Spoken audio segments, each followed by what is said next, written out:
Hello ਬੇਟਾ, ਪਿਛਲੇ lecture ਦੇ ਵਿੱਚ ਬੇਟੇ ਆਪਾਂ ਦੇਖਿਆ ਸੀ ਕਿ how to locate the position of an element in the periodic table, ਜਿਹਦੇ ਵਿੱਚ ਆਪਾਂ ਦੱਸਿਆ ਸੀ ਕਿ ਤਿੰਨ ਚੀਜ਼ਾਂ ਸਾਨੂੰ ਪਤਾ ਹੋਣੀਆਂ ਚਾਹੀਦੀਆਂ। ਇੱਕ ਉਹਦਾ ਪੀਰੀਅਡ, ਇੱਕ ਉਹਦਾ ਬਲਾਕ ਤੇ ਇੱਕ ਉਹਦਾ ਗਰੁੱਪ। ਆਪਾਂ ਪੀਰੀਅਡ ਕਿਵੇਂ ਦੱਸਦੇ ਹਾਂ ਕਿ ਜਿਹੜਾ main energy shell, balance shell ਜਿਹੜਾ ਉਹਦਾ ਜਾਂ ਐਨ ਦੀ ਵੈਲਿਊ ਜਿਹੜੀ ਮੈਕਸੀਮਮ ਹੈ ਉਹ ਸਾਨੂੰ ਕੀ ਦੇਗੀ, ਉਹਦੇ ਪੀਰੀਅਡ ਦੀ ਵੈਲਿਊ ਦੇਗੀ। ਤਾਂ ਜਿਹੜਾ ਸਬ ਸ਼ੈੱਲ ਹੈ, ਜਿਹੜਾ ਲਾਸਟ ਇਲੈਕਟ੍ਰੋਨ ਜਿਹੜੇ ਸਬ ਸ਼ੈੱਲ 'ਚ ਜਾ ਰਿਹਾ ਹੈ, ਉਹ ਕੀ ਦੇਗਾ, ਉਹਦਾ ਬਲਾਕ ਦੱਸੇਗਾ। ਤੇ ਗਰੁੱਪ ਕੀ ਸੀ, ਅਲੱਗ-ਅਲੱਗ ਬਲਾਕਸ ਦੇ ਅਲੱਗ-ਅਲੱਗ ਗਰੁੱਪ ਅਸੀਂ ਕੈਲਕੂਲੇਟ ਕੀਤੇ ਸੀ ਕਿ ਕਿਵੇਂ ਕੈਲਕੂਲੇਟ ਕਰ ਸਕਦੇ ਹਾਂ। ਜਿਹਦੇ ਵਿੱਚ ਆਪਾਂ ਪਹਿਲਾ ਲਿਆ ਸੀ ਕਿ ਇਸ ਬਲਾਕ ਦੇ ਵਿੱਚ ਆਪਾਂ ਕਿਵੇਂ ਗਰੁੱਪ ਕੱਢਿਆ ਸੀ ਕਿ ਆਪਾਂ ਦੱਸਦੇ ਹਾਂ ਕਿ ਜਿੰਨੇ ਉਹਦੇ ਵਿੱਚ NS ਇਲੈਕਟ੍ਰੋਨਸ ਹੈ ਉਹ ਕੀ ਹੋਏਗਾ, ਉਹਦਾ ਗਰੁੱਪ ਨੰਬਰ। P ਦੇ ਵਿੱਚ ਆਪਾਂ ਕੀ ਲਿਆ ਸੀ 10 plus number of NS and NP electrons, ਠੀਕ ਹੈ। ਜਾਂ ਆਪਾਂ ਕੀ ਕਿਹਾ ਸੀ ਬੇਟੇ ਕਿ 10 plus number of wellness electrons, ਠੀਕ ਹੈ। ਤਾਂ D ਦਾ ਆਪਾਂ ਗਰੁੱਪ ਕਿਵੇਂ ਡਿਟੈਕਟ ਕਰਨਾ ਹੈ ਕਿ ਆਪਾਂ ਕਹਿੰਦੇ ਹਾਂ ਕਿ N-1 D electrons plus NS electrons, ਉਹਨਾਂ ਦਾ ਸਮ ਲੈ ਲਓ, ਤੁਹਾਨੂੰ ਅਸੀਂ ਕੀ ਕਵਾਂਗੇ D ਬਲਾਕ ਦਾ ਗਰੁੱਪ ਨੰਬਰ, ਠੀਕ ਹੈ। ਤਾਂ D ਦੇ ਵਿੱਚ 10 ਗਰੁੱਪ ਹੁੰਦੇ ਆ, ਉਹਨਾਂ 'ਚੋਂ ਕੋਈ ਗਰੁੱਪ ਹੋਏਗਾ। P ਦੇ ਵਿੱਚ 6 ਗਰੁੱਪਸ ਹੁੰਦੇ ਆ, ਉਹਨਾਂ 'ਚੋਂ ਕੋਈ ਹੋਏਗਾ। ਅਤੇ S ਦੇ ਵਿੱਚ 2 ਹੁੰਦੇ ਆ, ਉਹਨਾਂ 'ਚੋਂ ਕੋਈ ਹੋਏਗਾ, ਠੀਕ ਹੈ। ਹੁਣ ਆਪਾਂ ਨੈਕਸਟ ਟੌਪਿਕ ਜਿਹੜਾ ਕਰਦੇ ਹਾਂ ਆਪਾਂ ਬੇਟੇ, periodic trends in properties of elements. ਹੁਣ ਐਲੀਮੈਂਟਸ ਦੀਆਂ ਪ੍ਰੋਪਰਟੀਜ਼ ਦੇ ਵਿੱਚ ਪੀਰੀਓਡਿਕ ਟ੍ਰੈਂਡਸ ਕੀ ਹੈ, ਠੀਕ ਹੈ। ਹੁਣ ਆਪਾਂ ਸਭ ਤੋਂ ਪਹਿਲਾਂ ਸਾਨੂੰ ਪੀਰੀਓਡਿਕ ਪ੍ਰੋਪਰਟੀਜ਼ ਪਤਾ ਹੋਵੇ, ਫਿਰ ਹੀ ਅਸੀਂ ਉਹਨਾਂ ਦੇ ਟ੍ਰੈਂਡਸ ਕਰਾਂਗੇ ਨਾ। ਟ੍ਰੈਂਡਸ ਦਾ ਮਤਲਬ ਕੀ ਹੈ ਬੇਟੇ ਕਿ ਉਹਦਾ ਗਰੁੱਪ ਤੇ ਪੀਰੀਅਡ ਦੇ ਵਿੱਚ ਕਿਵੇਂ ਉਹਨਾਂ ਦਾ ਟ੍ਰੈਂਡ ਹੈ, ਉਹਨਾਂ ਦੀ ਵੈਲਿਊ ਵੱਧਦੀ ਹੈ, ਘਟਦੀ ਹੈ, ਕੀ ਚੇਂਜ ਆਉਂਦੀ ਹੈ ਉਹਦੇ ਵਿੱਚ, ਉਹਨੂੰ ਅਸੀਂ ਉਹਦਾ ਟ੍ਰੈਂਡ ਕਹਿ ਦਿੰਦੇ ਹਾਂ। ਪਰ ਸਭ ਤੋਂ ਪਹਿਲਾਂ ਸਾਨੂੰ ਪੀਰੀਓਡਿਕ ਪ੍ਰੋਪਰਟੀਜ਼ ਪਤਾ ਹੋਣੀਆਂ ਚਾਹੀਦੀਆਂ ਕਿ ਪ੍ਰੋਪਰਟੀਜ਼ ਕਿਹਨਾਂ ਨੂੰ ਕਹਿੰਦੇ ਅਸੀਂ, periodic properties.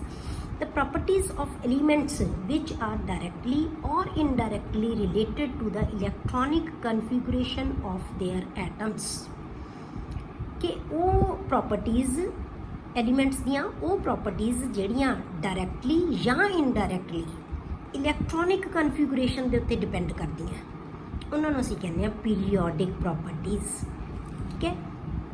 And show gradation in moving down a group and along the period. ਤੇ ਗਰੁੱਪ ਤੇ ਪੀਰੀਅਡ ਦੋਨਾਂ ਦੇ ਵਿੱਚ ਇੱਕ ਗ੍ਰੈਡੇਸ਼ਨ ਸ਼ੋ ਕਰਦੀਆਂ, ਜਾਂ ਪ੍ਰੋਪਰਟੀ ਦੀ ਵੈਲਿਊ ਵਧੇਗੀ ਜਾਂ ਪ੍ਰੋਪਰਟੀ ਦੀ ਵੈਲਿਊ ਘਟੇਗੀ। ਇੱਕ ਗ੍ਰੈਡੇਸ਼ਨ, ਇੱਕ ਜਨਰਲ ਗ੍ਰੈਡੇਸ਼ਨ ਹੋਏਗੀ, ਤਾਂ ਉਹਨਾਂ ਪ੍ਰੋਪਰਟੀਜ਼ ਨੂੰ ਅਸੀਂ ਕਹਿੰਦੇ ਹਾਂ ਪੀਰੀਓਡਿਕ ਪ੍ਰੋਪਰਟੀਜ਼, ਠੀਕ ਹੈ। ਹੁਣ ਇਹ ਟ੍ਰੈਂਡਸ ਦੇ ਵਿੱਚ ਆਪਾਂ ਕਹਿੰਦੇ ਹਾਂ, ਪਹਿਲਾਂ ਫਿਜ਼ੀਕਲ ਪ੍ਰੋਪਰਟੀਜ਼ ਦੇ ਵਿੱਚ ਟ੍ਰੈਂਡਸ ਪੜ੍ਹਾਂਗੇ ਆਪਾਂ, ਟ੍ਰੈਂਡਸ ਇਨ ਫਿਜ਼ੀਕਲ ਪ੍ਰੋਪਰਟੀਜ਼।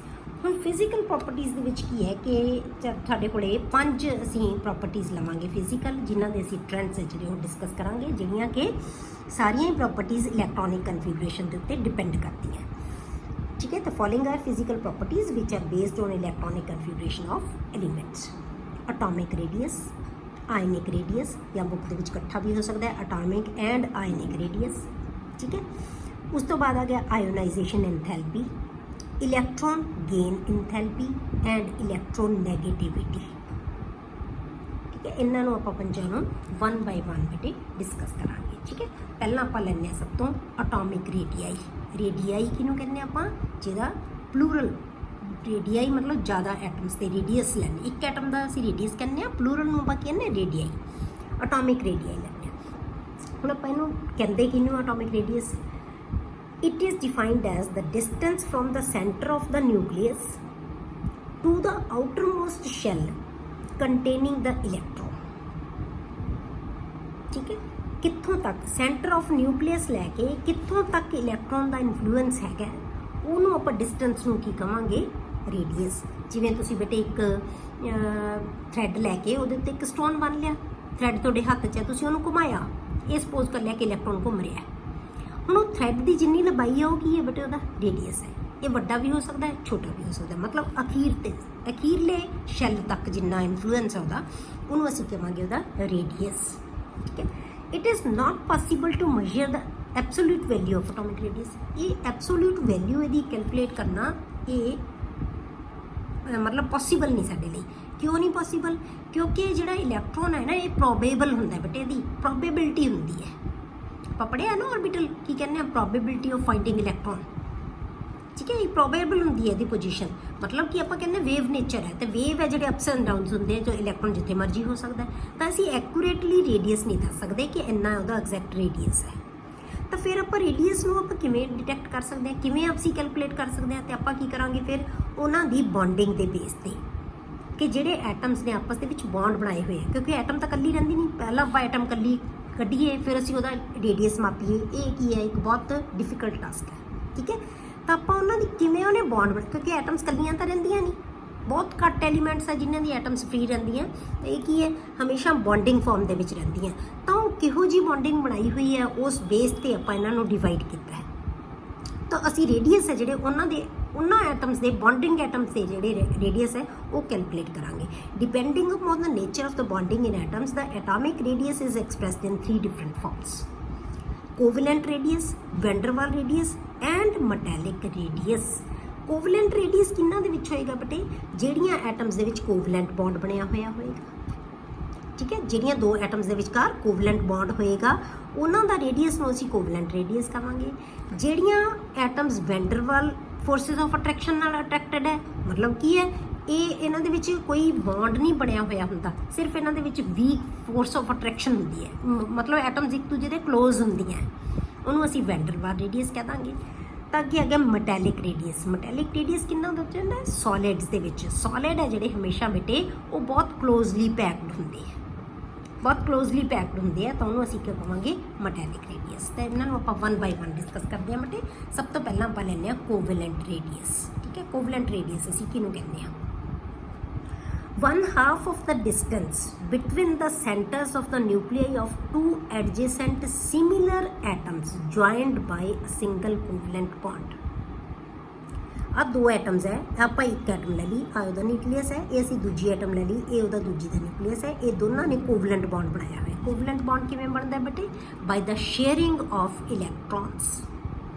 ठीक है, ये आप बहुत डिटेल्स कैमिकल बॉन्डिंग च अगों पढ़ांगे, आप नैक्सट चैप्टर ही तुहाडा आएगा। हुण तुसीं बस इत्थे ही देखना है कि ये किवें बनाउंदा है, क्योंकि बहुत ही डिटेल आप इत्थे नहीं डिस्कस कर सकते। तो की है जिन्हां च covalent by sharing of electron नाल जिहड़े बने हुए होंदे आ, तो वो जिहड़े ऑर्बिटल है ना वो की हुंदे बेटे ओवरलैप हो जाते हैं। ओवरलैप होने नाल इन्हां दे न्यूक्लियस की हो गए बेटे एक दूजे दे क्लोज आ गए। ठीक है, क्योंकि इन्ना एरिया जिहड़ा वो की हो गया ओवरलैप हो गया, घट गया। ये इत्थों तक सी, ये इत्थों तक सी एटम, पर इन्ना एरिया दोनों का साझा हो गया।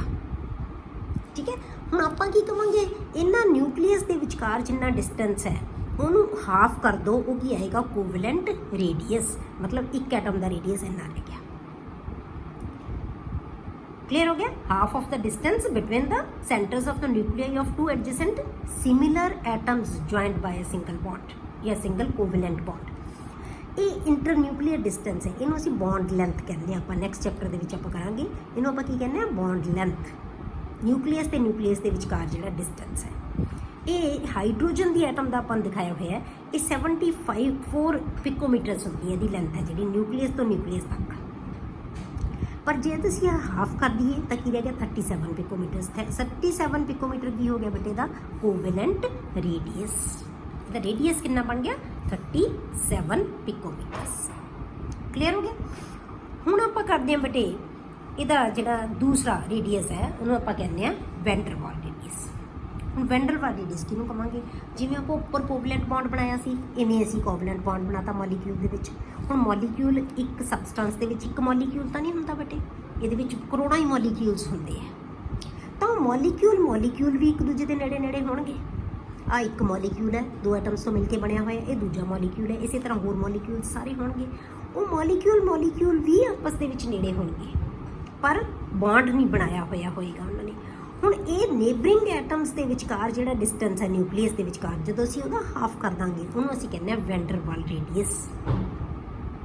ठीक है, half of the distance between आप हाफ ऑफ द डिस्टेंस इत्थों लवांगे आप half of the distance between 2 similar adjacent atoms. ये भी हुण सिमिलर एडजेसेंट एटम्स है, पर एडजेसेंट एटम हुण कोवलेंट बॉन्डेड नहीं हैगियां, ये सिमिलर एटम्स है जिहड़ियां ऑफ द 2 नेबरिंग मॉलीक्यूल्स।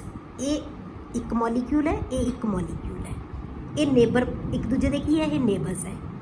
ਇਹਦੀ ਇੱਕ ਐਟਮ ਇਹ ਦੂਜੇ नेबर दे दूजी एटम, ਇਹਨਾਂ ਦੇ ਵਿਚਕਾਰ ਜਿਹੜਾ ਡਿਸਟੈਂਸ ਹੈ ਉਹਦੇ ਹਾਫ ਨੂੰ ਅਸੀਂ ਕੀ ਕਹਿ ਦਿੰਦੇ ਹਾਂ, ਵੈਨ ਡਰ ਵਾਲ ਰੇਡੀਅਸ। ਠੀਕ ਹੈ, the half of the distance between the similar adjacent atoms belonging to the two neighboring molecules of the same substance in the solid state, ਉਹਨੂੰ ਅਸੀਂ ਕੀ ਕਹਿ ਦਿੰਦੇ ਹਾਂ, ਵੈਨ ਡਰ ਵਾਲ ਰੇਡੀਅਸ। ਜੇ ਹੁਣ ਆਪਾਂ ਕੰਪੇਅਰ ਕਰਨਾ ਹੋਵੇ, ਕੋਵਲੈਂਟ ਰੇਡੀਅਸ ਕੀ ਹੈ ਬੇਟੇ, ਇਹ ਛੋਟਾ ਹੈ ਬਹੁਤ, ਇਹਦੇ ਕੰਪੈਰੇਟਿਵਲੀ ਦੇਖੋ ਤੁਸੀਂ, ਇਹ ਇੰਟਰਨਿਊਕਲੀਅਰ ਡਿਸਟੈਂਸ ਇੰਨਾ ਹੈ, ਇਹ ਇੰਟਰਨਿਊਕਲੀਅਰ ਡਿਸਟੈਂਸ ਇੰਨਾ ਹੈ, ਤਾਂ ਵੈਨ ਡਰ ਵਾਲ ਰੇਡੀਅਸ ਹਮੇਸ਼ਾ ਕੋਵਲੈਂਟ ਰੇਡੀਅਸ ਨਾਲੋਂ ਵੱਡਾ ਹੁੰਦਾ ਹੈ। ਇਹ ਯਾਦ ਰੱਖਣਾ ਹੈ ਕਿ ਕਿਉਂਕਿ ਇਹਦੇ ਵਿੱਚ ਓਵਰਲੈਪਿੰਗ ਨਹੀਂ ਹੋਈ ਹੁੰਦੀ, ਇਹ ਬਹੁਤ ਨੇੜੇ ਨਹੀਂ ਹੁੰਦੇ, ਮਤਲਬ ਇੰਨੀ ਕਲੋਜ਼ਲੀ ਪੈਕਡ ਨਹੀਂ ਹੁੰਦੇ, ਸਿਰਫ ਫੋਰਸ ਆਫ ਅਟਰੈਕਸ਼ਨ ਹੈ, ਨੇੜੇ ਨੇੜੇ ਮੋਲੀਕਿਊਲ ਹੈਗੇ ਆ। ਠੀਕ ਹੈ, ਪਰ ਇਹਦੇ ਨਾਲੋਂ ਬਹੁਤ ਸਾਈਜ਼ ਵਿੱਚ ਵੱਡਾ ਹੋਏਗਾ, ਜਾਂ ਕੋਵਲੈਂਟ ਬੌਂਡ ਇਹਦੇ ਨਾਲੋਂ ਹਮੇਸ਼ਾ ਛੋਟਾ ਹੋਏਗਾ। ਠੀਕ ਹੈ, ਹੁਣ ਤੀਸਰੀ ਤਰ੍ਹਾਂ ਦਾ ਆਪਾਂ ਰੇਡੀਅਸ ਕਰਦੇ ਹਾਂ ਬੇਟੇ, ਉਹਨੂੰ ਕਹਿੰਦੇ ਅਸੀਂ ਮੈਟੈਲਿਕ ਰੇਡੀਅਸ। ਹੁਣ ਮੈਟੈਲਿਕ ਰੇਡੀਅਸ ਕਿਹਨਾਂ ਦੇ ਵਿੱਚ ਹੋਏਗਾ ਬੇਟੇ, ਸੋਲਿਡਸ ਦੇ ਵਿੱਚ ਹੁੰਦਾ ਹੈ। ਸੋਲਿਡ ਹੈ ਨਾ ਜਿਹੜੇ, ਉਹ ਕੀ ਹੁੰਦੇ ਆ ਬੇਟੇ, ਉਹ ਹਮੇਸ਼ਾ ਬਹੁਤ ਕਲੋਜ਼ਲੀ ਪੈਕਡ ਹੁੰਦੇ ਆ।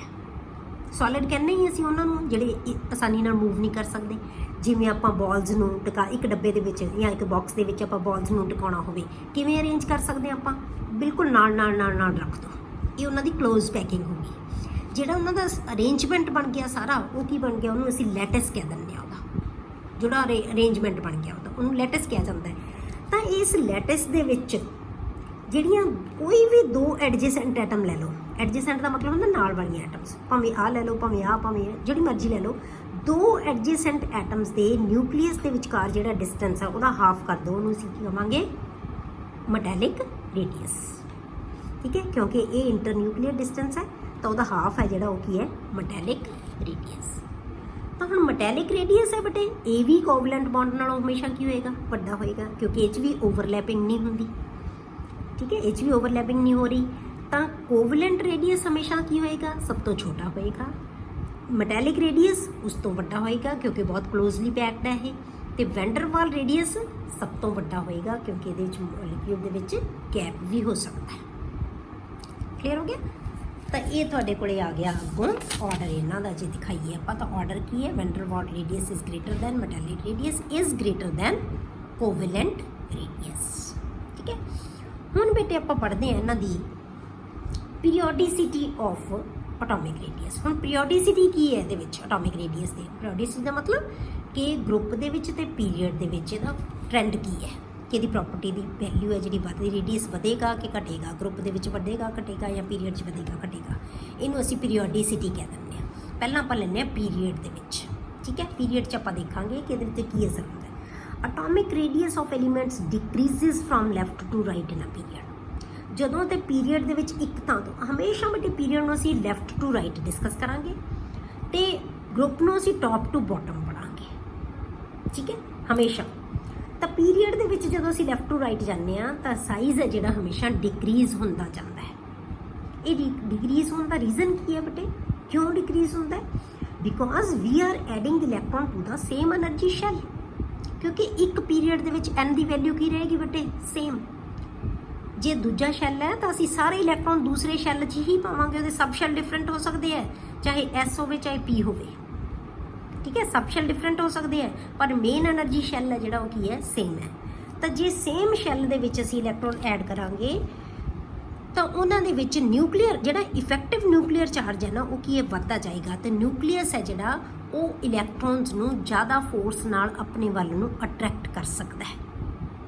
ਠੀਕ ਹੈ, ਅਸੀਂ ਇਲੈਕਟ੍ਰੋਨ, ਪਹਿਲੀ ਐਟਮ ਦੇ ਕੋਲ 1 ਇਲੈਕਟ੍ਰੋਨ ਸੀ, 1 ਪ੍ਰੋਟੋਨ ਸੀ, ਦੂਜੀ ਐਟਮ ਕੋਲ 2 ਇਲੈਕਟ੍ਰੋਨ ਪ੍ਰੋਟੋਨ ਹੋ ਗਏ, ਤੀਸਰੀ ਕੋਲ 3 ਪ੍ਰੋਟੋਨ ਹੋ ਗਏ। ਮਤਲਬ ਨਿਊਕਲੀਅਸ ਦੇ ਵਿੱਚ ਜਿੰਨਾ ਪੋਜ਼ਿਟਿਵ ਚਾਰਜ ਵਧੀ ਜਾਏਗਾ, ਉਹਦੀ ਅਟਰੈਕਸ਼ਨ ਹੈ ਜਿਹੜੀ ਟੂਵਰਡਸ ਇਲੈਕਟ੍ਰੋਨ ਕੀ ਹੋ ਜਾਏਗੀ, ਵੱਧ ਜਾਏਗੀ। ਠੀਕ ਹੈ, ਤਾਂ ਸਿਰਫ ਚਾਰਜ ਵਧਾਈ ਜਾਂਦੇ ਹਾਂ ਆਪਾਂ, ਪਰ electron we are adding electron to the same shell. ਤਾਂ ਸਾਈਜ਼ ਹੈ ਜਿਹੜਾ ਉਹ ਇਹ ਨਹੀਂ ਕਿ ਬਹੁਤ ਜ਼ਿਆਦਾ ਸਾਈਜ਼ ਫਰਕ ਪੈ ਜਾਂਦਾ, ਮਤਲਬ ਕੀ ਹੈ, ਸਾਈਜ਼ ਦੇ ਵਿੱਚ ਡਿਕਰੀਜ਼ ਆਉਂਦੀ ਹੈ। ਕਲੀਅਰ? ਉਸ ਤੋਂ ਬਾਅਦ ਆਪਾਂ ਪੜ੍ਹਦੇ ਹਾਂ ਬੇਟੇ ਗਰੁੱਪ ਦੇ ਵਿੱਚ ਕੀ ਹੈ ਇਹਦਾ ਟ੍ਰੈਂਡ। ਜੇ ਆਪਾਂ ਗਰੁੱਪ ਨੂੰ ਡਿਸਕਸ ਕਰੀਏ ਤਾਂ ਗਰੁੱਪ ਦੇ ਵਿੱਚ ਤਾਂ ਸਾਨੂੰ ਗਰੁੱਪ ਦੇ ਮਤਲਬ ਸੋਚਦੇ ਸਾਰੀ ਸਮਝ ਆ ਜਾਏਗੀ ਕਿ ਸਾਈਜ਼ ਕੀ ਹੋਏਗਾ, ਇਨਕਰੀਜ਼ ਹੋਏਗਾ। ਕਿਉਂਕਿ ਗਰੁੱਪ ਕਿਹਨੂੰ ਕਹਿੰਦੇ ਹਾਂ ਅਸੀਂ, ਜੇ n ਦੀ ਵੈਲਿਊ ਵੱਧਦੀ ਜਾਏਗੀ। ਜੇ ਦੂਜੇ ਸ਼ੈਲ 'ਚ ਅਸੀਂ ਪਹਿਲਾਂ ਇਲੈਕਟ੍ਰੋਨ ਐਡ ਕੀਤਾ ਸੀ ਤਾਂ ਗਰੁੱਪ ਦੇ ਅਗਲਾ ਜਿਹੜਾ ਮੈਂਬਰ ਆਏਗਾ ਉਹਦੇ 'ਚ ਕਿੰਨਾ ਆ ਗਿਆ, ਤੀਸਰਾ ਸ਼ੈਲ ਸ਼ੁਰੂ ਹੋ ਗਿਆ। ਜੇ ਅਗਲਾ ਮੈਂਬਰ ਹੈ, ਚੌਥਾ ਸ਼ੈਲ ਸ਼ੁਰੂ ਹੋ ਗਿਆ। ਮਤਲਬ ਨਿਊਕਲੀਅਸ ਤੋਂ ਦੂਰ ਹੁੰਦਾ ਗਿਆ। ਜਦੋਂ ਦੂਰ ਹੁੰਦਾ ਜਾਏਗਾ ਤਾਂ ਫਿਰ ਕੀ ਹੋਏਗਾ ਬੇਟੇ, ਉਹਦਾ ਸਾਈਜ਼ ਹੈ ਜਿਹੜਾ ਉਹ ਵਧੀ ਜਾਏਗਾ। ਤਾਂ ਗਰੁੱਪ ਦੇ ਵਿੱਚ ਹਮੇਸ਼ਾ ਸਾਈਜ਼ ਐਟਮ ਦਾ ਇਨਕਰੀਜ਼ ਹੁੰਦਾ ਹੈ ਜਾਂ ਐਟੋਮਿਕ ਰੇਡੀਅਸ ਦਾ ਸਾਈਜ਼ ਇਨਕਰੀਜ਼ ਹੁੰਦਾ ਹੈ। The atomic radius of element increases on moving top to bottom in a group because in a group electrons are added to the next higher energy shell। ਕਿਉਂਕਿ ਹਮੇਸ਼ਾ ਅਸੀਂ ਜਿਹੜਾ group ਦੇ ਵਿੱਚ ਅਗਲਾ member ਲਵਾਂਗੇ ਨਾ ਉਹਦੇ ਵਿੱਚ ਨੈਕਸਟ ਹਾਇਰ ਮੈਂਬਰ ਆ ਜਾਣਾ, ਹਾਇਰ ਸ਼ੈਲ ਆ ਜਾਣਾ ਹੈ। ਜੇ ਪਹਿਲੇ ਪੀਰੀਅਡ ਦਾ ਜੇ ਆਪਾਂ ਗਰੁੱਪ ਲੈ ਲਿਆ ਸੀ, ਜਿਵੇਂ ਆਪਾਂ ਇੱਕ ਗਰੁੱਪ ਦੇ ਕੀਤੇ ਸੀ ਨਾ, ਲੀਥੀਅਮ ਹੈ, ਸੋਡੀਅਮ ਹੈ, ਪੋਟਾਸ਼ੀਅਮ ਹੈ, ਰੂਬੀਡੀਅਮ ਹੈ, ਸੀਜ਼ੀਅਮ ਹੈ, ਉਹ ਸਾਰੇ ਆਪਾਂ ਪੜ੍ਹੇ ਸੀ। ਤਾਂ ਪਹਿਲਾ ਸ਼ੈਲ ਸੀ, ਫਿਰ ਦੂਜਾ ਸ਼ੈਲ ਆ ਗਿਆ, ਫਿਰ ਤੀਜਾ ਆ ਗਿਆ, ਫਿਰ ਚੌਥਾ ਆ ਗਿਆ, ਫਿਰ ਪੰਜਵਾਂ ਆ ਗਿਆ, ਫਿਰ ਛੇਵਾਂ ਆ ਗਿਆ, ਸੱਤਵਾਂ ਆ ਗਿਆ। ਠੀਕ ਹੈ, ਹਰੇਕ ਵਾਰ ਸ਼ੈਲ ਵੱਧਦਾ ਜਾਏਗਾ। ਇਸ ਕਰਕੇ ਜਿੰਨੇ ਸ਼ੈਲ ਵਧੀ ਜਾਣਗੇ ਉਨਾ ਉਹ ਦੂਰ ਹੁੰਦਾ ਜਾਏਗਾ। ਮਤਲਬ ਤੁਸੀਂ ਜੋ ਥਰੈਡ ਬੰਨਿਆ ਸੀ, ਜਿੰਨਾ ਤੁਸੀਂ ਉਹਦੀ ਲੰਬਾਈ ਨੂੰ ਵਧਾਈ ਜਾਓਗੇ, ਥਰੈਡ ਰੇਡੀਅਸ ਕੀ ਹੈ, ਵੱਧਦਾ ਜਾਏਗਾ। ਤੁਹਾਡੇ ਹੱਥ ਤੋਂ ਸਟੋਨ ਉਨੀ ਦੂਰ ਹੁੰਦਾ ਜਾਏਗਾ। ਠੀਕ ਹੈ, ਤਾਂ ਹੋਲਡ ਤੁਹਾਡਾ ਘਟਦਾ ਜਾਏਗਾ। ਠੀਕ ਹੈ, ਤਾਂ ਉਹਨੂੰ ਆਪਾਂ ਕਹਿੰਦੇ ਹਾਂ ਉਹਦਾ ਰੇਡੀਅਸ ਹੈ ਜਿਹੜਾ ਉਹ ਇਨਕਰੀਜ਼ ਹੋ ਜਾਂਦਾ ਹੈ। ਉਸ ਤੋਂ ਬਾਅਦ ਆਪਾਂ ਦੂਜੀ ਤਰ੍ਹਾਂ ਦਾ ਰੇਡੀਅਸ ਕਰਦੇ ਹਾਂ ਬੇਟੇ। ਇਹ ਤਾਂ ਸੀ ਸਾਡੇ ਐਟੋਮਿਕ ਰੇਡੀਅਸ, ਜਿਹਦੇ ਵਿੱਚ ਅਸੀਂ 3 ਤਰ੍ਹਾਂ ਦੇ ਰੇਡੀਅਸ ਕੀਤੇ ਆ। ਕਿਹੜੇ ਸੀ? ਕੋਵਲੈਂਟ, ਤੇ ਉਸ ਤੋਂ ਬਾਅਦ ਆਪਾਂ ਕੀ ਕੀਤਾ? ਵੈਂਡਰਵਾਲ, ਫਿਰ ਆਪਾਂ ਕੀਤਾ ਮੈਟੈਲਿਕ। ਹੁਣ ਆਪਾਂ ਕਰਦੇ ਹਾਂ ਬੇਟੇ ਆਇਨਿਕ ਰੇਡੀਅਸ। ਆਇਨਿਕ ਰੇਡੀਅਸ ਅਸੀਂ ਕਿਹਨੂੰ ਕਵਾਂਗੇ ਬੇਟੇ? ਆਇਨਸ ਕਿਵੇਂ ਬਣਦੇ ਆ? ਐਨਸ 2 ਤਰ੍ਹਾਂ ਦੇ ਹੁੰਦੇ ਆ, ਜਾਂ ਬਣਦਾ ਹੈ ਬਾਈ ਦਾ ਲਾਸ ਆਫ ਇਲੈਕਟ੍ਰੋਨ, ਜਾਂ ਬਣਨਗੇ ਬਾਈ ਦਾ ਗੇਨ ਆਫ ਇਲੈਕਟ੍ਰੋਨਸ। ਜਦੋਂ ਲਾਸ ਆਫ ਇਲੈਕਟ੍ਰੋਨ ਨਾਲ ਬਣੇਗਾ ਤਾਂ ਉਹ ਕੀ ਬਣੇਗਾ ਬੇਟੇ? ਉਹਨੂੰ ਅਸੀਂ ਕਹਿੰਦੇ ਹਾਂ ਕੈਟਾਇਨ, ਉਹਦੇ ਉੱਤੇ ਪੋਜ਼ੀਟਿਵ ਚਾਰਜ ਆ ਜਾਂਦਾ ਹੈ। ਜਦੋਂ ਬਾਈ ਦਾ ਗੇਨ ਆਫ ਇਲੈਕਟ੍ਰੋਨ ਬਣਦਾ ਹੈ ਤਾਂ ਉਹ ਹਮੇਸ਼ਾ ਕੀ ਬਣੇਗਾ? ਨੈਗੇਟਿਵਲੀ ਚਾਰਜਡ, ਜਿਹਨੂੰ ਅਸੀਂ ਐਨਆਇਨ ਕਹਿੰਦੇ ਹਾਂ। ਠੀਕ ਹੈ, ਹੁਣ ਆਪਾਂ ਇਹਦਾ ਰੇਡੀਅਸ ਕਿਵੇਂ ਕੈਲਕੂਲੇਟ ਕਰਾਂਗੇ ਆਇਨਸ ਦਾ? ਹੁਣ ਆਇਨਸ ਤਾਂ ਸੇਮ ਨਹੀਂ ਹੋ ਸਕਦੇ। ਇਹਨੇ ਇਲੈਕਟ੍ਰੋਨ ਲੂਜ਼ ਕੀਤੇ ਆ, ਇਹਨੇ ਇਲੈਕਟ੍ਰੋਨ ਗੇਨ ਕੀਤੇ ਆ, ਇਹਦਾ ਸਾਈਜ਼ ਛੋਟਾ ਹੋ ਗਿਆ, ਇਹਦਾ ਸਾਈਜ਼ ਵੱਡਾ ਹੋ ਗਿਆ। ਫਿਰ ਹੁਣ ਆਪਾਂ ਇੰਟਰਨਿਊਕਲੀਅਰ ਡਿਸਟੈਂਸ ਦਾ ਹਾਫ ਤਾਂ ਲੈ ਨਹੀਂ ਸਕਦੇ, ਕਿਉਂਕਿ ਸਾਈਜ਼ ਸੇਮ ਨਹੀਂ ਹੈ। ਸੇਮ ਸਾਈਜ਼ ਵਾਲੀਆਂ ਐਟਮਸ ਦੇ ਵਿੱਚ ਆਪਾਂ ਕੀ ਲੈ ਸਕਦੇ ਹਾਂ? ਇੰਟਰਨਿਊਕਲੀਅਰ ਡਿਸਟੈਂਸ ਦਾ ਹਾਫ ਕਰ ਦਿੰਦੇ ਆਪਾਂ, ਪਰ ਇੱਥੇ ਹਾਫ ਨਹੀਂ ਲਵਾਂਗੇ, ਤਾਂ ਇਹਦਾ ਰੇਡੀਅਸ ਕੀ ਹੈ? ਡਿਫਰੈਂਟ ਹੋਏਗਾ। ਤਾਂ effective distance from the centre of the nucleus, ਠੀਕ ਹੈ, ਨਿਊਕਲੀਅਸ ਦੇ ਸੈਂਟਰ ਤੋਂ up to which it has an influence on its electron cloud। ਕਿੱਥੋਂ ਤੱਕ ਇਹਦਾ ਇਲੈਕਟ੍ਰੋਨ ਕਲਾਊਡ ਹੈ, ਮਤਲਬ ਦੂਜੇ ਦੇ ਨਾਲ ਬੰਨਿਆ ਹੋਇਆ ਜਿੱਥੋਂ ਤੱਕ, ਇੱਥੋਂ ਤੱਕ is called ionic radius। ਤਾਂ ਇਹ ਇਹਦਾ ionic radius ਹੈ। ਠੀਕ ਹੈ, ਇਹ ਕੀ ਹੈ? ਇਹਦਾ ionic radius। ਕਲੀਅਰ? ਦੂਜਾ ਆਪਾਂ ਕੀ ਲੈਂਦੇ ਆ? ਇੱਥੋਂ ਇਹ ਆ ਗਿਆ ਐਨੋਇਨ ਦਾ ਰੇਡੀਅਸ, ਇਹ ਐਨੋਇਨ ਦਾ, ਇਹ ਕੈਟਾਇਨ ਦਾ ਰੇਡੀਅਸ, ਇਹ ਕੀ ਆ ਗਿਆ? ਐਨੋਇਨ ਦਾ ਰੇਡੀਅਸ। ਹੁਣ ਆਪਾਂ ਡਿਸਕਸ ਕਰਾਂਗੇ ਬੇਟੇ ਕਿ ਜਿਹੜਾ ਸਾਈਜ਼ ਹੈ ਇਹਦਾ ਆਪਾਂ ਛੋਟਾ ਦਿਖਾਇਆ ਕੈਟਾਇਨ ਦਾ, ਇਹਨੂੰ ਵੱਡਾ ਦਿਖਾਇਆ। ਇਹਦਾ ਰੀਜ਼ਨ ਕੀ ਹੈ? ਕਿਉਂ ਛੋਟੇ ਵੱਡੇ ਸਾਈਜ਼ ਹੁੰਦੇ? ਹੁਣ ਆਪਾਂ ਉਹ ਡਿਸਕਸ ਕਰਦੇ। ਇਹਦਾ ਬਹੁਤ ਇੰਪੋਰਟੈਂਟ ਕੁਐਸਚਨ ਹੈ ਬੇਟੇ ਇਹ, ਕਿ why radius of cation is smaller than its atom. ਆਪਣੀ ਐਟਮ ਤੋਂ ਛੋਟਾ ਹੋਏਗਾ, ਤੇ ਜਿਹੜਾ ਐਨੋਇਨ ਦਾ ਰੇਡੀਅਸ ਆਪਣੀ ਐਟਮ ਤੋਂ ਹਮੇਸ਼ਾ ਵੱਡਾ ਹੋਏਗਾ। ਠੀਕ ਹੈ, ਆਪਣੀ ਐਟਮ ਨਾਲ ਹੀ ਕੰਪੈਰੀਜ਼ਨ ਕਰਨਾ ਕਿ ਜਿਹੜੀ ਐਟਮ ਤੋਂ ਉਹ ਬਣਿਆ ਹੈ, ਕੈਟਾਇਨ ਜਾਂ ਐਨੋਇਨ। ਹੁਣ ਆਪਾਂ ਲੈਂਦੇ ਹਾਂ ਬੇਟੇ ਪਹਿਲਾ, the radius of cation is always smaller than its atom, then ਦਾ ਐਟਮ। ਆਪਣੀ ਐਟਮ ਨਾਲੋਂ ਉਹ ਛੋਟਾ ਹੋਏਗਾ ਹਮੇਸ਼ਾ। ਇਹਦਾ ਰੀਜ਼ਨ ਕੀ ਹੈ? ਸਪੋਜ਼ ਕਰੋ ਆਪਾਂ ਸੋਡੀਅਮ ਲੈ ਲਿਆ। ਸੋਡੀਅਮ ਦੇ ਵਿੱਚ 11 ਪ੍ਰੋਟੋਨ ਹੈ ਬੇਟੇ, 11 ਹੀ ਇਲੈਕਟ੍ਰੋਨ ਹੈ। ਕਨਫੀਗਰੇਸ਼ਨ ਕੀ ਹੈ? 1s2 2s2 2p6 and 3s1। ਇਹਨੇ ਇੱਕ ਇਲੈਕਟ੍ਰੋਨ ਲੂਜ਼ ਕਰਤਾ ਤਾਂ ਕੀ ਬਣ ਗਿਆ ਬੇਟੇ? Na positive. ਇਹ ਸਾਡੇ ਲਈ ਨਵੀਂ ਚੀਜ਼ ਨਹੀਂ ਹੈ। ਹੁਣ ਕੈਟਾਇਨ ਕਿਵੇਂ ਬਣਾਉਂਦੇ ਆ? ਬਾਈ ਦਾ ਲਾਸ ਆਫ ਇਲੈਕਟ੍ਰੋਨ। ਇੱਕ ਇਲੈਕਟ੍ਰੋਨ ਰਿਮੂਵ ਕਰਤਾ। ਜਦੋਂ ਇਲੈਕਟ੍ਰੋਨ ਰਿਮੂਵ ਕੀਤਾ ਤਾਂ ਇਹਦੇ ਇਲੈਕਟ੍ਰੋਨ ਕਿੰਨੇ ਨਾ ਪ੍ਰੋਟੋਨ ਕਿੰਨੇ ਆ? ਹੁਣ ਵੀ 11 ਹੀ ਹੈ, ਪਰ ਇਲੈਕਟ੍ਰੋਨ ਕਿੰਨੇ ਰਹਿ ਗਏ ਬੇਟੇ? 10 ਰਹਿ ਗਏ। ਤਾਂ ਇਹਦਾ ਮਤਲਬ ਕੀ ਹੋਇਆ ਕਿ ਫੋਰਸ ਆਫ ਅਟਰੈਕਸ਼ਨ ਕੀ ਹੋ ਗਈ? ਵੱਧ ਗਈ। ਪਹਿਲਾਂ 11 ਪੋਜ਼ੀਟਿਵ ਚਾਰਜਸ ਨੇ 11 ਨੈਗੇਟਿਵ ਚਾਰਜਸ ਨੂੰ ਅਟਰੈਕਟ ਕਰਨਾ ਸੀ। ਫੋਰਸ ਠੀਕ ਹੈ, ਇਕੁਅਲ ਫੋਰਸ ਹੋਏਗੀ। ਪਰ ਇੱਥੇ ਕੀ ਹੋ ਗਿਆ ਬੇਟੇ? 11 ਪੋਜ਼ੀਟਿਵ ਚਾਰਜਸ ਨੇ ਸਿਰਫ 10 ਇਲੈਕਟ੍ਰੋਨ ਨੈਗੇਟਿਵ ਚਾਰਜਸ ਨੂੰ ਅਟਰੈਕਟ ਕਰਨਾ ਹੈ, ਤਾਂ ਫੋਰਸ ਆਫ ਅਟਰੈਕਸ਼ਨ ਕੀ ਹੋ ਗਈ ਬੇਟੇ? ਵੱਧ ਗਈ। ਵੱਧ ਫੋਰਸ ਨਾਲ ਆਪਣੇ ਵੱਲ ਨੂੰ ਖਿੱਚੇਗਾ ਤਾਂ ਉਹਦੇ ਨਾਲ ਸਾਈਜ਼ ਕੀ ਹੋਏਗਾ? ਛੋਟਾ ਹੋਏਗਾ। ਠੀਕ ਹੈ, ਦੂਸਰੀ ਚੀਜ਼ ਆਪਾਂ ਕੀ ਕਹਿ ਸਕਦੇ ਹਾਂ ਕਿ ਜਦੋਂ ਅਸੀਂ ਇਲੈਕਟ੍ਰੋਨ ਰਿਮੂਵ ਕੀਤਾ, ਇਹਦਾ ਸ਼ੈਲ ਹੈ ਨਾ ਜਿਹੜਾ ਵੈਲੈਂਸ ਸ਼ੈਲ, ਉਹ ਕੀ ਹੋ ਗਿਆ? ਖਤਮ ਹੋ ਗਿਆ। ਇੱਕ ਸ਼ੈਲ ਘਟ ਗਿਆ। ਜਿਵੇਂ ਆਪਾਂ ਇੱਥੇ ਦਿਖਾਇਆ ਕਿ ਨਿਊਕਲੀਅਸ ਹੈ, ਆ ਪਹਿਲਾ ਸ਼ੈਲ ਹੈ, ਦੂਜਾ ਸ਼ੈਲ ਹੈ, ਤੀਸਰਾ ਸ਼ੈਲ ਹੈ। ਹੁਣ 3 ਸ਼ੈਲ ਸੀ, ਇੱਥੋਂ ਇਲੈਕਟ੍ਰੋਨ ਅਸੀਂ ਰਿਮੂਵ ਕਰਤਾ। ਪਹਿਲਾਂ ਤਾਂ ਰੇਡੀਅਸ ਇਹਦਾ ਇੰਨਾ ਸੀ, ਹੁਣ ਇਹਦਾ ਰੇਡੀਅਸ ਕਿੰਨਾ ਰਹਿ ਗਿਆ ਬੇਟੇ? ਇੰਨਾ ਕੈਟਾਇਨ ਦਾ। तो साइज की हो गया छोटा। क्यों? क्योंकि एक शैल खत्म हो गया, एस चो इलैक्ट्रॉन रिमूव करता सी, एस तो रिहा ही नहीं होना, ठीक है। 3s तो रिहा ही नहीं, ये शैल खत्म हो गया बिल्कुल कैटोआयन दे विच, तो साइज की हो गया बेटे छोटा रह गया। अंडरस्टूड है? तो बहुत क्लीयर जी चीज़ है कि जे शैल खत्म हो जाता है तो साइज छोटा हो जाता है। इवें असीं मैगनीशियम च दिखाता, ठीक है। तो ये एस दे विच कितने इलैक्ट्रॉन है? 2 है। तो ये दोनों इलैक्ट्रॉन असीं रिमूव करते तो Mg की बन गया 2 पॉजिटिव। ये तो दिखाता बेटे आपां कि असीं 2 इलैक्ट्रॉन रिमूव करते हैं, पर असीं हमेशा इलैक्ट्रॉन रिमूव 1 बाय 1 करते हैं, कदे भी 2 इलैक्ट्रॉन इकट्ठे नहीं जाते। आपां अगे डिस्कस करांगे आयनाइजेशन थैरेपी, तो उत्थे आपां डिस्कस करांगे इस चीज़ को। तो हुण इत्थे फोर्सेस की है? सेम है।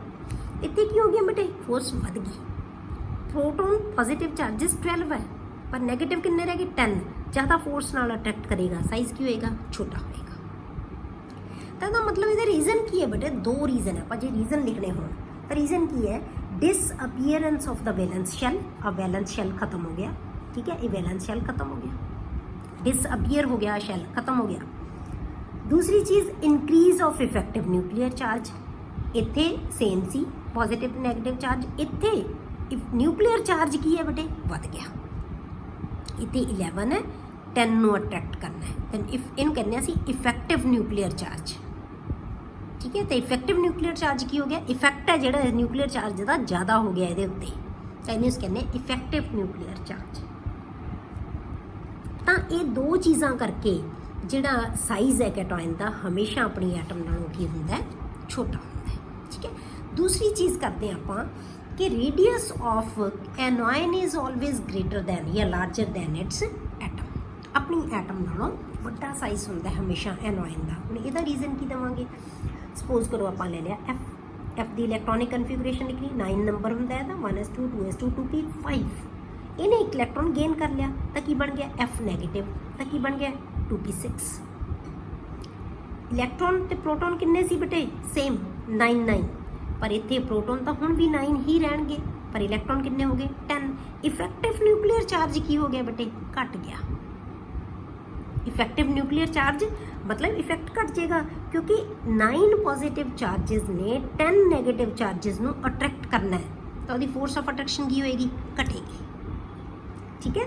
तो इफेक्टिव न्यूक्लियर चार्ज, उत्थे इफेक्टिव न्यूक्लियर चार्ज की होया सी बेटे? वधिया सी, पर इत्थे इफेक्टिव न्यूक्लियर चार्ज की हो गया? घट गया। जिन्ना इफेक्टिव न्यूक्लियर चार्ज घटता जाएगा उन्ना साइज़ इहदा जिहड़ा है दा आयन दा वधदा जाएगा, ठीक है। इवें ऑक्सीजन की एग्जाम्पल ले ली आपां, 1s2 2s2 2p4, 8 proton and 8 electron. हुण इन्हें 2 इलैक्ट्रॉन गेन कर ले तो कितना बन गया? 2p6 बन गया। दोनों इलैक्ट्रॉन कितने गए? अपना 2 क्यों कितने गेन? क्योंकि इन्हें अपना ऑक्टेट कंप्लीट करना है। नैक्सट चैप्टर दे विच डिटेल आएगी थोनों क्यों ये 2 इलैक्ट्रॉन गेन करता है, 1 करता है, रीजन की है। हुण इहदे कोले प्रोटॉन कितने बेटे? 8। इलैक्ट्रॉन कितने हो गए? 10। तो इफेक्टिव न्यूक्लियर चार्ज की हो गया? होर भी घट गया। तो साइज़ की होएगा? होर भी ज़्यादा वड्डा हो जाएगा। जिन्ना इफेक्टिव न्यूक्लियर चार्ज घटता जाएगा साइज़ वधदा जाएगा, जिन्ना इफेक्टिव न्यूक्लियर चार्ज वधदा जाएगा साइज़ घटता जाएगा। हुण बेटे तुसीं एक चीज़ इत्थों तुहानूं समझ आ गई होनी है कि जिहड़ा तां कैटोआयन है साइज़ ये तो देख लिया सी, कैटोआयन का साइज़ हमेशा छोटा होता है, पर यह भी ध्यान करना है कि जिन्ना कैटोआयन के उत्ते चार्ज ज़्यादा होएगा उहदा इफेक्टिव न्यूक्लियर चार्ज उन्ना ज़्यादा होएगा तो साइज़ उन्ना छोटा होएगा। साइज़ के मतलब चार्ज के उत्ते भी डिपेंड करेगा। ये दोनों की है बेटे? सेम इलैक्ट्रॉन है, इन्हां दा मतलब ये की है? आइसो इलैक्ट्रॉनिक स्पीशीज़ है। ये की है? आइसो इलैक्ट्रॉनिक है, पर साइज़ इन्हां दे नालों जे दोनों का कंपेयर करिए तो साइज़ किहदा छोटा होएगा? ज़्यादा इहदा। क्यों? क्योंकि इहदे उत्ते चार्ज ज़्यादा है। इहदा इफेक्टिव न्यूक्लियर चार्ज इहदे नालों भी ज़्यादा है, ये ज़्यादा फोर्स नाल अट्रैक्ट करेगा, ठीक है। इस तरह आप अगली एग्जाम्पल के देखते हैं, इन्हों को भी इलैक्ट्रॉन दोनों को की है बेटे? 10। These 4 are isoelectronic species. आप पिछे पढ़िया सी आइसो इलैक्ट्रॉनिक स्पीशीज़ किन्हों कहने बेटे? जिन्हों के इलैक्ट्रॉन का नंबर सेम होवे, ठीक है, उन्होंने असीं कहने आइसो इलैक्ट्रॉनिक स्पीशीज़। पर ये उत्ते नैगेटिव चार्ज 1 है, ये उत्ते नैगेटिव चार्ज 2 है। इसदा इफेक्टिव न्यूक्लियर चार्ज है जिहड़ा वो कितना? 9 है। इसदा इफेक्टिव न्यूक्लियर चार्ज की हो गया? होर भी ज़्यादा घट गया। तो इसदा मतलब जिन्ना नैगेटिव चार्ज ज़्यादा होएगा उहदा इफेक्टिव न्यूक्लियर चार्ज उन्ना घट जाएगा, साइज़ उन्ना वध जाएगा।